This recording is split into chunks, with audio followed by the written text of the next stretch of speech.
ଚନ୍ଦ୍ରମାର ଚୂଡ଼ିର ସମୀକ୍ଷା।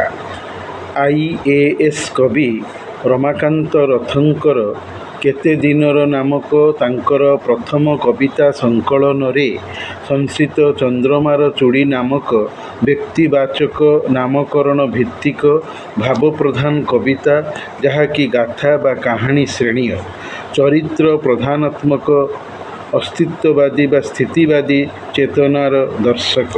ବଞ୍ଚିବା ପାଇଁ ଜୀବନ ସଂଗ୍ରାମର ଭିତ୍ତି ରଚିତ। ଚନ୍ଦ୍ରମା ଜଣେ ବେଶ୍ୟା ବାରବନିତା ନାରୀ। ବଞ୍ଚି ରହିବା ପାଇଁ ସେ ବାଧ୍ୟ ହୋଇ ନଷ୍ଟ ଚରିତ୍ର କାମ କରିଛି। ନିଜ ମନର ଇଚ୍ଛାରୁ ସହସ୍ର ଶଯ୍ୟାର ନାୟିକା ହେବା ପାଇଁ ଚାହିଁ ନାହିଁ। ପରିସ୍ଥିତି ପତିତ ହେବାକୁ ବାଧ୍ୟ କରିଛି। ଚନ୍ଦ୍ରମା ଦରିଦ୍ର ବର୍ଗର ଦାୟାଦ। ସ୍ୱାମୀ ତାର ମୃତ। ଚନ୍ଦ୍ରମା ବିଧବା। ଯେଉଁ ସାମାଜିକ ପୃଷ୍ଠଭୂମିରେ କବିତାଟିର ରଚନା, ସେତେବେଳେ ହିନ୍ଦୁ ଧର୍ମରେ ବିଧବା ନାରୀ ନିଜର ଜୀବନରେ ପୁନର୍ବିବାହ କରୁନଥିଲେ। ସ୍ୱାମୀ ମରିଯିବା ପରେ ଅବଶିଷ୍ଟ ସାରା ଜୀବନ ବିଧବା ହୋଇ ରହିଯାଉଥିଲେ, ବୈଧବ୍ୟ ଯାତନା ଭୋଗି ଭୋଗି। ଏମାନଙ୍କ ମଧ୍ୟରୁ ଅନେକେ ବେଶ୍ୟା ପଛେ ହେବେ, ହେଲେ ଦ୍ୱିତୀୟ ବିବାହ କରିବାର ଅଧିକାର ତତ୍କାଳୀନ ସମାଜଠାରୁ ପାଉନଥିଲେ। ହିନ୍ଦୁ ଧର୍ମର ଏହା ଅତ୍ୟନ୍ତ ବିଚିତ୍ର ନୀତି, ଯୋଉଥିପାଇଁ ବ୍ୟାସକବି ଫକୀରମୋହନ ସେନାପତି ତାଙ୍କର ଅବସର ବାସରେ ନାମକ କବିତା ଗ୍ରନ୍ଥରେ ରଖିଥିବା ରାମ ରଥ କଥା ନାମକ କବିତାରେ ରାମ ରଥଙ୍କ ପାଟିରେ କୁହାଇଛନ୍ତି, ରାଣ୍ଡ ଝିଅ ବୋହୂ ବେଶ୍ୟା ହୋଇଯାଉ, ତାହାକୁ ନ ଦେବା ବିଭା। ଚନ୍ଦ୍ରପ୍ରଭାର ନିର୍ଜଳା ଏକାଦଶୀ କବିତାରେ ଚନ୍ଦ୍ରପ୍ରଭା ବିଧବା ହୋଇଯାଇ ଲୋକ ସମାଜକୃତ ଯାତନା ଭୋଗିଛି। ଧଳା ଶାଢ଼ୀ ପିନ୍ଧିଛି, ଦେହରେ ଆୟ ଅଳଙ୍କାର ପିନ୍ଧି ନାହିଁ, ହବିଷ ପାଳିଛି, ପୁରୁଷଙ୍କୁ ଦେଖା ଦେଇନାହିଁ, ଆକାଶଦୀପ ଜାଳିଛି।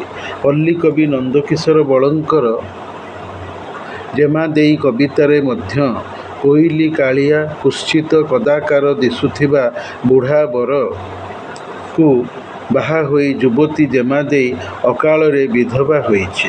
କନକଲତା ଉପନ୍ୟାସରେ ନନ୍ଦକିଶୋର ବଳ ଉପନ୍ୟାସର ନାୟକ କଲେଜ ପଢ଼ୁଆ, ସଂସ୍କାରବାଦୀ ତଥା ପ୍ରଗତିକାମୀ ଯୁବକ ରାଜେନ୍ଦ୍ର ବିଧବା ବିବାହ ସପକ୍ଷରେ ଆନ୍ଦୋଳନ, ଜନସଚେତନତା ଜାଗ୍ରତ କରିଛି।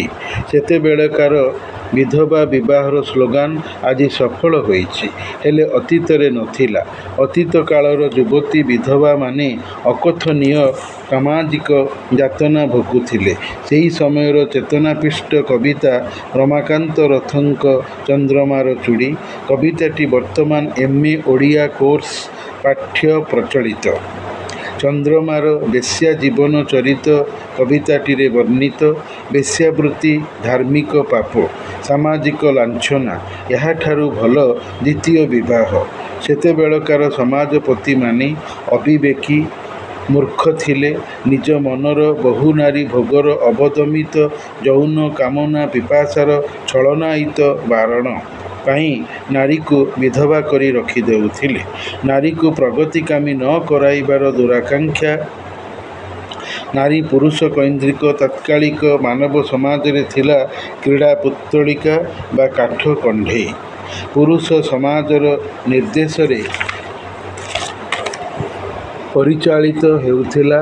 ସାହିତ୍ୟରେ, ସିନେମାରେ ବୈଧବ୍ୟ ଯାତନାର କ୍ରୂର ଚିତ୍ର ବର୍ଣ୍ଣିତ ପ୍ରଦର୍ଶିତ ମଧ୍ୟ ଅଛି। ଚନ୍ଦ୍ରମାର ସ୍ୱାମୀ ଦରିଦ୍ର, ରୋଗଗ୍ରସ୍ତ। ଚନ୍ଦ୍ରମାକୁ ବାହା ହୋଇ ସ୍ତ୍ରୀ କରି ଘରକୁ ଆଣିଥିଲା, କିନ୍ତୁ ସ୍ତ୍ରୀକୁ ସ୍ୱଚ୍ଛଳରେ ଆର୍ଥିକ ସହାୟତା ଦେଇକି ପାଳି ପାରି ନଥିଲା। ରୋଗରେ ମୁମୂର୍ଷୁ ଅବସ୍ଥାରେ ପଡ଼ିଥିବା ବେଳେ ଚନ୍ଦ୍ରମାର ସ୍ୱାମୀ ଚନ୍ଦ୍ରାଠାରୁ ପ୍ରତିଜ୍ଞା କରାଇ ନେଇଥିଲା କି, ଦେଖ ମୁଁ ମରିଯାଉଛି, ଇହଜଗତରେ ଯେମିତି ମୁଁ ତୋର ସ୍ୱାମୀ ଥିଲି, ମୋର ମୃତ୍ୟୁ ପରେ ପରଲୋକୀୟ ଜଗତରେ ସଂସାରରେ ମଧ୍ୟ ସେମିତି ତୋର ସ୍ୱାମୀ ହୋଇ ରହିବି, ଏହା ଭାବିବୁ।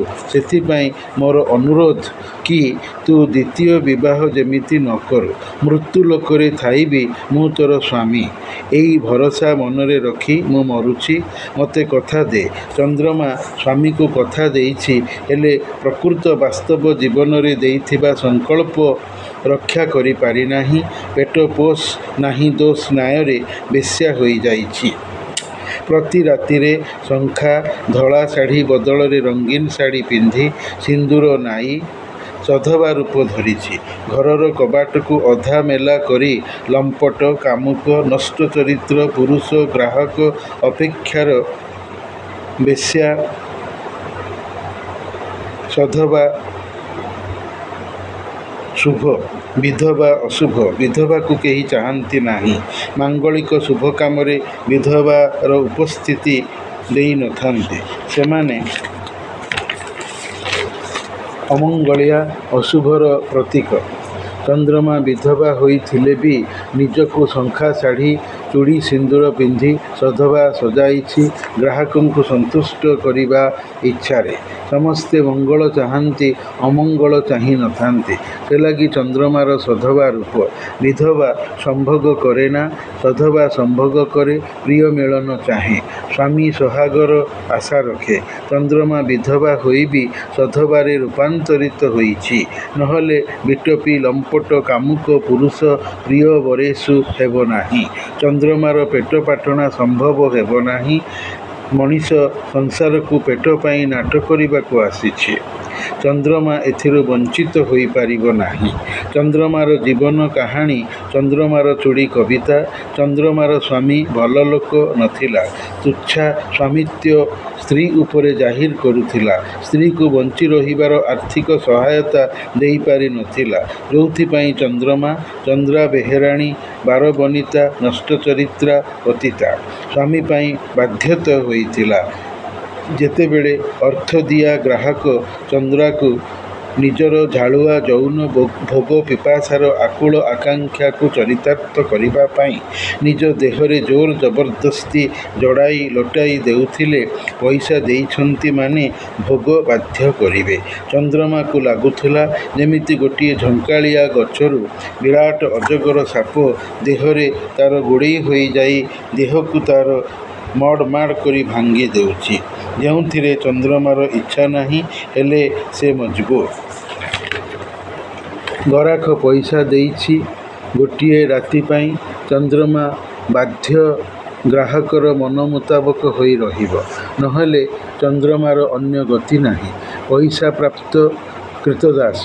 ଅର୍ଥ ଦେଇଛି, ତେଣୁ ଯେମିତି ଚାହେଁ ଭୋଗ କରିବ।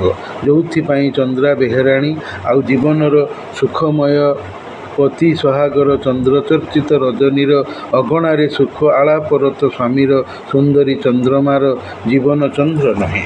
ସେ ବର୍ତ୍ତମାନ ଅମାନିଶାର ବାଧ୍ୟ କଳଙ୍କିତ ଚନ୍ଦ୍ରମା। ଜୀଇଁବାଟା ବୋଧହୁଏ ଜୀବନରେ ସବୁଠାରୁ ସତ, ଆଉ ତା'ଠାରୁ ସତ ବୋଧେ ଆଦର୍ଶର ହତ୍ୟା ଆଉ ବିବେକ ମୃତ୍ୟୁର କାହାଣୀ। ସେଥିପାଇଁ ତିଳେ ତିଳେ ଅନ୍ତର୍ଦାହ। ସାବଧାନ ଚନ୍ଦ୍ରା ବେହେରାଣୀ। ଜୀବନରେ ବଞ୍ଚିବାଟା ସବୁଠାରୁ ବଳି ସତ୍ୟ। ଯିଏ ଯେମିତି ଉପାୟରେ ବଞ୍ଚୁ, ସେଥିରେ କିଛି ଯାଏ ଆସେ ନାହିଁ। କିଏ ମହତ୍ ସତ୍ ଉପାୟରେ, କେହି ମନ୍ଦ ଅସତ୍ ଉପାୟରେ ବଞ୍ଚୁଛି। ଚନ୍ଦ୍ରା ମନ୍ଦ ଅସତ୍ ଉପାୟରେ ବଞ୍ଚୁଛି, ବେଶ୍ୟାବୃତ୍ତି କରି, ପତିତା ନଷ୍ଟଚରିତ୍ରା ଗଣିକା ହୋଇ। ମଣିଷର ଜୀବନ ବିତାନ ସଂସାରରେ ବଡ଼ ବିଚିତ୍ର। ସେଥିମଧ୍ୟରୁ ନଷ୍ଟଚରିତ୍ର ହେବା ଅପର ବୈଚିତ୍ର୍ୟ। ଅପବାଦ, ବଦନାମ, ଲାଞ୍ଛନା, ଯାତନା ମିଳୁ, ତଥାପି ତାହା ସମାଜର ଅନ୍ଧାରିତ ପଥର ଜୀବନ ନିର୍ବାହ। ମହତ୍ତର ନ ହେଉ, ନିଜ ପାଇଁ ଅନ୍ୟ କେହି ଆଉ ଆସି ଜୀବନ ପାଳି ଦେଇ ଯିବ ନାହିଁ। ତେଣୁ ସମାଜ ଭୟ କାହିଁକି? ଚନ୍ଦ୍ରମା ଏଇ କଥା ଭାବି ପରକୀୟା ପ୍ରୀତି ବେଶ୍ୟାବୃତ୍ତି କରିଛି। କାରଣ ସେ ଶିକ୍ଷିତା ନୁହେଁ, ତେଣୁ ଚାକିରି କରିପାରିବ ନାହିଁ। ନିଜେ ଆଦର୍ଶକୁ ହତ୍ୟା କରି, ବିବେକକୁ ମୃତ୍ୟୁ ଦେଇ। ଅସତ୍ ଉପାୟ ହେଉ ପଛେ ତାର ବଞ୍ଚିବା ନିହାତି ଦରକାର। ଆତ୍ମହତ୍ୟା ମହାପାପ, ସେ କରିପାରିବ ନାହିଁ। ଆପେ ବଞ୍ଚିଲେ ବାପର ନାଁ। ବାପ ତ ନାହିଁ, ତେଣୁ ଡରିବ ଅବା କାହାକୁ? ବାପା ପାଇଁ ତ ଆଜି ଏତିକି ଦଶା। ନିଜେ ଗରିବ ଥାଇ ଗରିବକୁ ବାହା ଦେଲା। ସ୍ୱାମୀର ସ୍ୱଚ୍ଛଳରେ ରଖିକି ସ୍ତ୍ରୀକୁ ପାଳି ପାରିବାର ସାମର୍ଥ୍ୟ ନାହିଁ। ବାହା କାହିଁକି ହେଉଥିଲା? ସାରା ଜୀବନ ଅଭିଆଡ଼ା ହୋଇ ରହିଥାନ୍ତା ହତଭାଗା, ରୋଗା, ଦରିଦ୍ର, ମୁମୂର୍ଷୁ। ମଲାବେଳେ ମୋତେ କହୁଛି ଦ୍ୱିତୀୟ ବିବାହ କରିବୁ ନାହିଁ। ମଲେ ବି ମୁଁ ତୋର ସେଇ ଗିରସ୍ତ ସ୍ୱାମୀ। ମଲା ମୋର ଗିରସ୍ତ, ଘଇତା, ଦରିଦ୍ର, ନିର୍ଦ୍ଧନ, ପ୍ରାଣଦୟିତ ମରିଯାଉଛି ବୋଲି ମିଛରେ ସଂକଳ୍ପ କରିଥିଲି।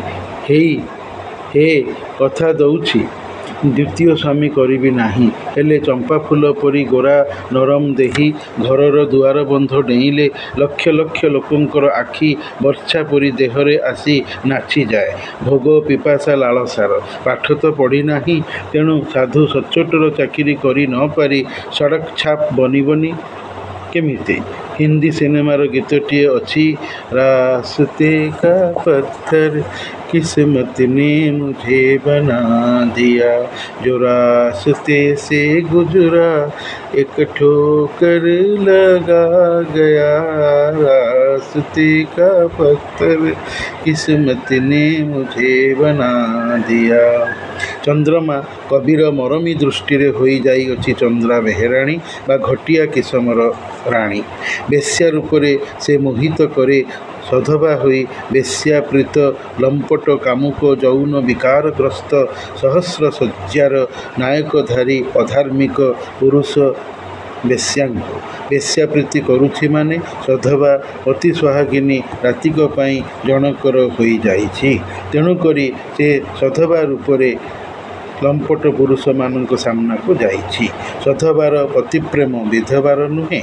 ପାଣି କାଚ ଚୁଡ଼ି ପିନ୍ଧିବ, ନହେଲେ ମନରେ ପତିପ୍ରେମର ମିଛ ଅଳିକ ଅସତ୍ୟ ଭାବନା ଆସିପାରିବ ନାହିଁ। ତେଣୁ ଚନ୍ଦ୍ରମାର ଚୁଡ଼ି ନାମ ଦେବା କବିଙ୍କ ପାଇଁ ଯଥାର୍ଥ।